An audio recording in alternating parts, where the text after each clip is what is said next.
Bonjour tout le monde, c'est Maud, on se retrouve pour un nouveau point lecture dans lequel je vais vous parler de La 9e maison de Leigh Bardugo paru chez De Saxus. On continuera avec Dust de Sonia Delzongle paru chez Folio Policier. Je poursuivrai avec Entre chien et loup, le tome 5 Entre les lignes de Mallory Blackman paru chez Milan. Et on terminera avec Les rumeurs d'Issar, le tome 3 L'éveil des sans-signes de Marie Caillet paru en autopublication.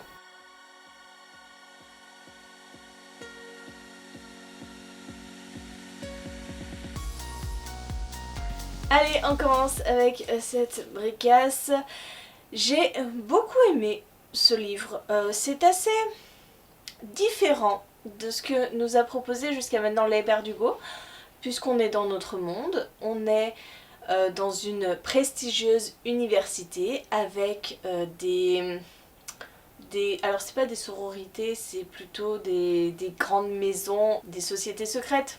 Hein, clairement, vous connaissez tous les sociétés secrètes des universités. Eh bien, nous sommes ici dans cette histoire avec 8 sociétés secrètes qui se partagent un petit peu le pouvoir dans cette université et une 9e qui est là pour surveiller ces sociétés pour qu'elles ne fassent pas de bêtises, parce que clairement ces sociétés jouent avec des démons, de la magie, de la sorcellerie, tout ça pour avoir plus de pouvoir, hein, clairement. Et dans ce livre, donc, nous allons suivre Alex Galaxy, de son petit prénom entier, qui va intégrer cette 9e maison, cette maison destinée à surveiller les rituels magiques des autres maisons, à les stopper un petit peu dans leur soif de pouvoir. Et Galaxy vient juste d'arriver, elle découvre un petit peu avec son mentor son travail, son nouveau job. Et on est sur plusieurs temporalités dans ce roman. On découvre Galaxy qui découvre le boulot et on découvre Galaxy quelques temps après où son mentor a disparu et elle doit faire face à un meurtre et elle doit mener l'enquête. Clairement, je vous dis, c'est très différent parce que moi, les Leigh Bardugo, je les ai lus dans de la fantasy. Là, on est dans du fantastique et c'est assez déstabilisant. C'est un roman assez lent, qui prend son temps, qui pose le décor, qui nous met sur des fausses pistes. En fait, c'est une sorte de thriller fantastique, ésotérique, puisque, je vous l'ai dit, il y a eu un meurtre et Alex va enquêter pour découvrir ce qui s'est passé et pour savoir si les maisons, les sociétés secrètes dont elle a la charge, hein, on va dire, sont impliquées là-dedans. Moi, j'ai pas passé un mauvais moment parce que je suis complètement embarquée par la plume de Leigh Bardugo, ça depuis toujours. J'adore, c'est fluide, j'aime beaucoup ce qu'elle me propose à chaque fois. Même si c'est lent, et ben j'adhère complètement. J'aime beaucoup Alex, qui a ses failles, qui est pleine de doutes, mais qui a ce petit truc en plus qui fait d'elle quelqu'un d'exceptionnel, qui va pouvoir agir et qui va pouvoir vraiment compléter sa mission avec brio. J'ai bien aimé, j'ai franchement bien aimé. C'est différent, mais c'était bon. On continue avec Dust, que j'ai lu pour la première semaine du Black November. Donc quand vous verrez cette vidéo, on sera déjà à la 3e semaine, si je ne m'abuse. C'était la première semaine, c'était un auteur que je n'avais jamais lu, je n'ai jamais lu de Sonia Delzongle. C'était mon premier et j'ai plutôt bien aimé, c'était assez original. C'est un roman qui se passe en Afrique, au Kenya plus particulièrement, et on va partir sur une thématique sur les albinos en Afrique, sur toutes ces croyances autour de l'albinisme. Et voilà, j'en avais jamais lu des livres comme ça, c'était très intéressant parce que je pense très documenté, et ça fait froid dans le dos. Ça fait froid dans le dos quand on voit tout ce qui a pu se passer en Afrique et tout ce qui a pu arriver aux albinos. Voilà, c'est une culture à part. On va suivre Anna Baxter, qui est profileuse, qui va être appelée, elle vit à New York. Elle est française à la base, elle vit à New York. Elle va être appelée par un ancien collègue qui lui est au Kenya, qui va lui demander de venir puisqu'il se passe des choses assez étranges depuis 2 ans. Eh bien, il subit un tueur en série qui laisse une croix, hein, comme sur la couverture, en sang. Voilà, c'est une croix tracée avec du sang. Sauf qu'il n'y a jamais de cœur. Ils n'ont absolument jamais retrouvé de corps. Et pourtant, avec la quantité de sang qui est déversée pour faire cette croix, voilà, il se doute très bien que les gens sont morts.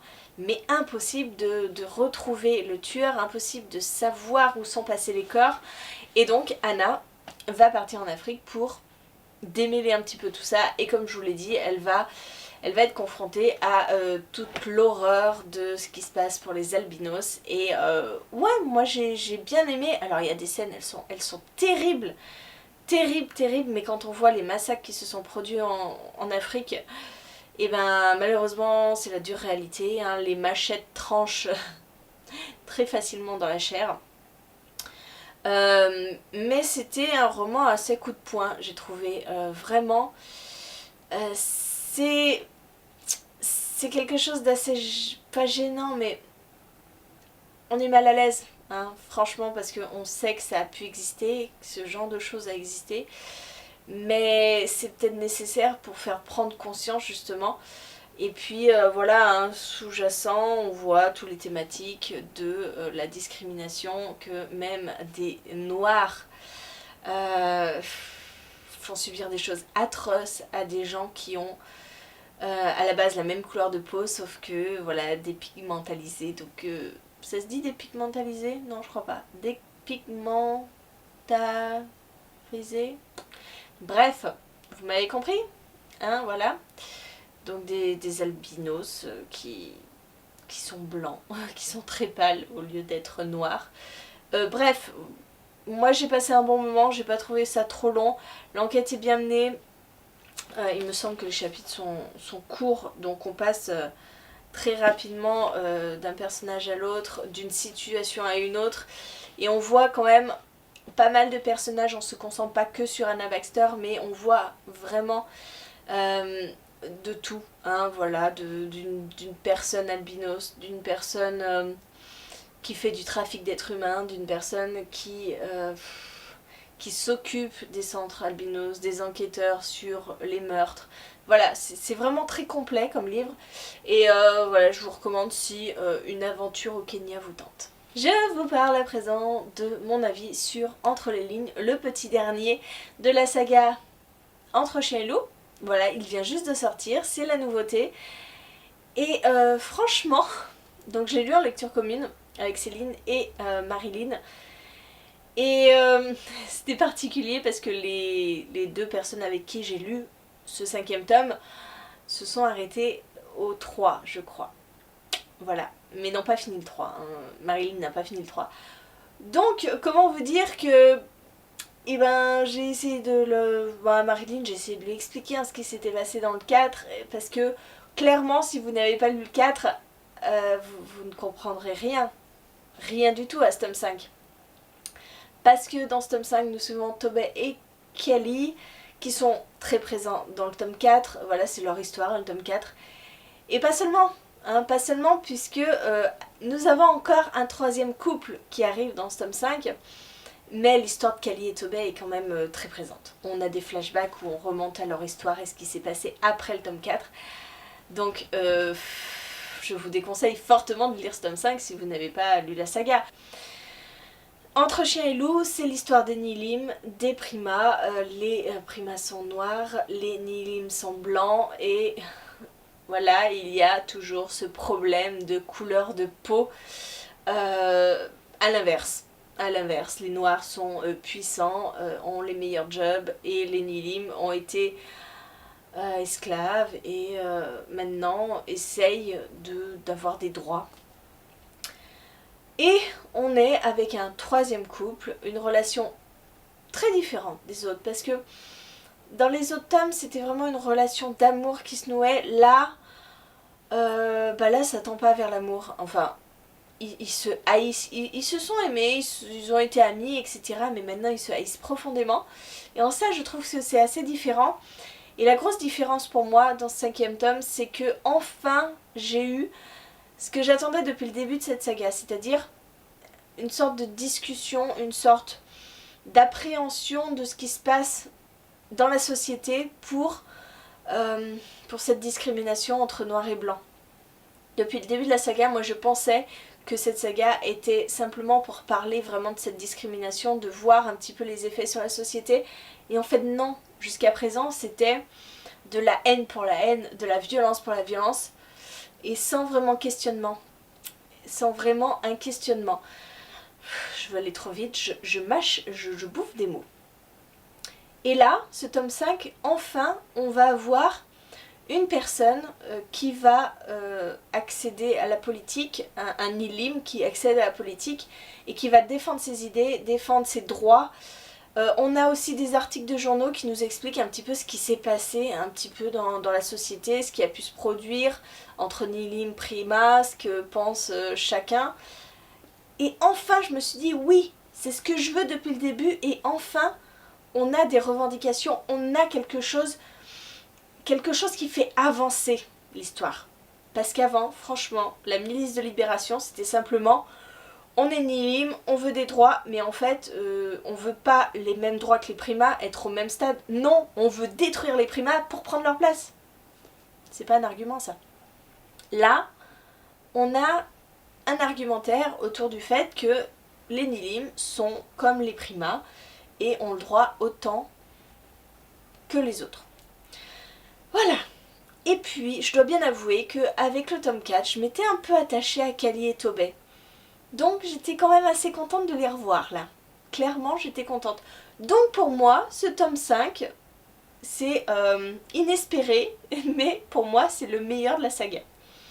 Parce que, enfin, on arrête de rajouter de la noirceur à la noirceur. Enfin, on arrête, on brise un petit peu ce cercle infernal qui fait que, sans arrêt, j'avais l'impression d'être dans l'excès.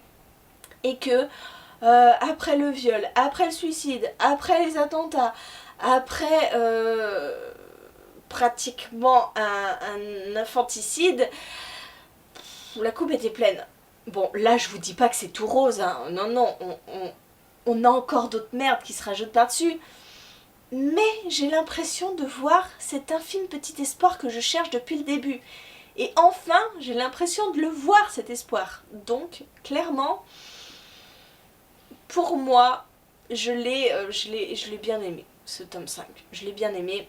Par contre, c'est un tome 5, mais ce n'est absolument pas la fin, puisque jusqu'à maintenant, chaque tome se terminait.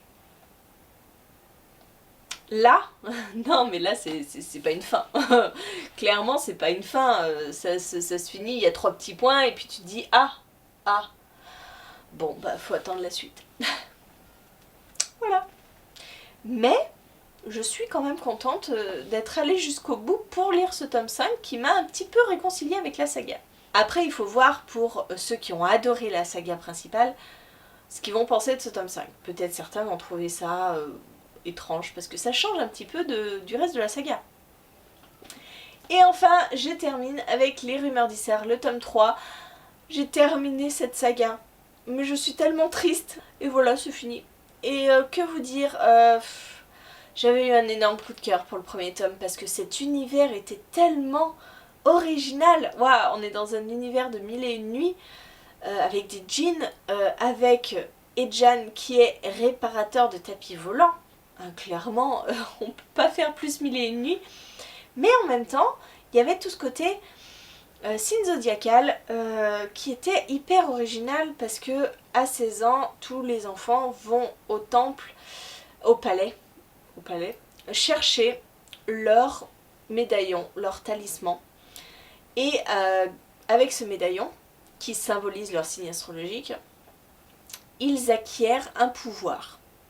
Certains, voilà, ont des pouvoirs comme tout le monde, et certains autres font naître un ange, et ils deviennent donc anges gardiens. Un ange, c'est une bestiole, enfin, en fonction des signes astrologiques, une bête, qui est intimement relié à vous et qui a une puissance extraordinaire et qui vous donne une puissance extraordinaire. Et Jan, eh ben, le petit réparateur de tapis volant, il est allé chercher son médaillon, comme il était un petit peu en retard, je crois que il a récupéré son médaillon, il s'est cassé et en fait son ange est venu après. Il est né après et du coup il sait pas trop quoi en faire, il se cache avec lui jusqu'au jour où Shael va rentrer dans sa boutique en entrée fracassante et va découvrir que Edjan a un ange et que c'est un petit poney tout rondouillard, bien loin des standards qu'on pourrait croire pour un être d'une telle puissance. Et Shael, elle est contre le palais, elle sert la maison et elle va tout faire pour que Edjan bascule du côté de la maison, qui conteste le pouvoir du palais. Voilà. C'est un univers hyper foisonnant. J'avais énormément aimé le tome 1, je vous ai dit, j'ai eu un coup de cœur pour ce tome 1. Le tome 2 était sympa, mais j'ai eu un peu... Alors j'ai pas eu du mal, mais j'étais un peu déçue de la relation entre Edjan et Kez, parce que c'était quand même quelque chose qui marchait très bien dans le tome 1, j'adorais les voir se bagarrer et tout, et puis dans le tome 2 je trouvais qu'on perdait un petit peu de ça. Dans ce tome 3 c'est un condensé d'action, je trouve, ce tome 3, vraiment. On va découvrir une facette de Shael que je ne soupçonnais pas. J'étais un peu déçue par le personnage de Shael. On a beaucoup de révélations, beaucoup de révélations, dont une énorme. On sait enfin qui est le mouchard, voilà, depuis le début des aventures des rumeurs d'Issar, les rumeurs d'Issar, hein. Les rumeurs, ce sont des messages dans des petits sabliers, et un des grands chefs des rumeurs, c'est le mouchard. Et depuis le début, il met un petit peu son grain de sel un petit peu de partout, et là on sait enfin qui c'est. C'est une révélation, je m'y attendais pas. On sait enfin qui c'est et tout se résout et on voit grandir Edjan et Kez, on voit grandir beaucoup de personnages. J'ai beaucoup aimé cette conclusion. Vraiment, je vous conseille cette saga parce que j'ai passé un excellent moment. Vous allez être émerveillés par cet univers qui est complètement dingue.